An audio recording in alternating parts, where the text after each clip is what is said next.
आज हम बातचीत करने वाले हैं दक्षिण भारत से शुरू हुई consumer durable major V Guard के बारे में। दरअसल इस कंपनी की शुरुआत करीब 50 साल पहले रफली 1977 में कोशुसेफ चितिल्लापिल्ली साहब ने शुरू की थी ये कंपनी।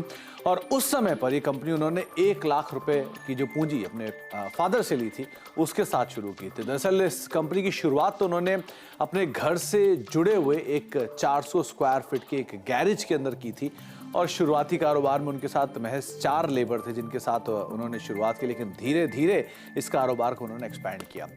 वी गार्ड का शुरुआती बिजनेस जो था वो बहुत ही इंटरेस्टिंग ये बात है कि जो गांव में जहां से उन्होंने कामकाज शुरू किया था उस गांव में काफ़ी बिजली को लेकर फ्लक्चुएशंस होती थी और उस फ्लक्चुएशन से डील करने के लिए उन्होंने वहां पर वोल्टेज स्टेबलाइजर के साथ शुरुआत की और धीरे धीरे वोल्टेज स्टेबलाइजर की डिमांड बढ़ती गई और उसी के साथ ही कंपनी का कारोबार ही बढ़ता गया और अलग अलग कंज्यूमर ड्यूरेबल क्षेत्र के अंदर कंपनी एक्सपैंड करते हुए दिखाई पड़ी। कुछ और इंटरेस्टिंग फैक्ट में एक फैक्ट ये भी है कि वी गार्ड ने अपने कारोबार को शुरू करने के 23 साल बाद एक और सेगमेंट के अंदर एक्सपैंड किया, जिस सेगमेंट में एम्यूजमेंट पार्क आप मान के चल सकते हैं। दरअसल कंपनी की ही एक और जो ग्रुप की एक और जो सब्सिडरी है या फिर कह सकते हैं सिस्टर कंसर्न है वो वंडरला पार्क के नाम से ऑपरेट करती है, जो कि चितिल्लापिल्ली साहब के दूसरे बेटे ऑपरेट करते हैं।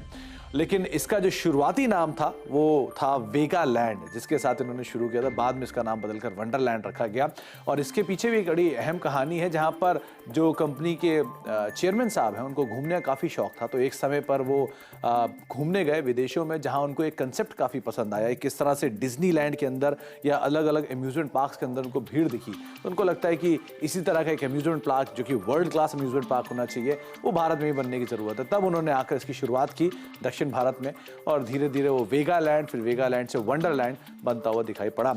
इसके अलावा अब और कुछ इंटरेस्टिंग फैक्ट में एक फैक्ट ये भी है कि ग्रुप में कि जो एग्जिस्टिंग प्रमोटर हैं या उनकी वाइफ जो हैं उनका भी एक कारोबार है और वो होजरी कारोबार के अंदर मौजूद है, जो कि वी स्टार क्रिएशन के नाम से है।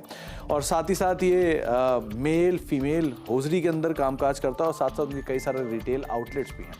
इसके अलावा एक और इंटरेस्टिंग फैक्ट ये भी है कि कोशुसेफ चितिल्लापिल्ली साहब ने अपनी एक किडनी भी डोनेट की है और ये समस्या जब उनको दिखी बाकी तरफ होते हुए तब उन्होंने अपनी वो किडनी डोनेट की और वो डोनेट की एक ट्रक ड्राइवर को जिसको वो जानते तक नहीं है। और इस तरह से उन्होंने कई सारे नोबल कॉज भी किए हैं और अपने जो बाकी एक्टिविटीज़ हैं उस पर भी काफ़ी ज़्यादा वो कामकाज करते हैं। और अभी वो 70 साल के हैं लेकिन पूरी तरह से हेल्दी हैं और सबको प्रेरित करते हैं कि वो भी अपने जो ऑर्गन्स हैं उन्हें डोनेट करें। तो कुछ इंटरेस्टिंग फैक्ट वी गार्ड और वी गार्ड के प्रमोटर्स से रिलेटेड आए कुछ और फैक्ट लेकर आते रहेंगे।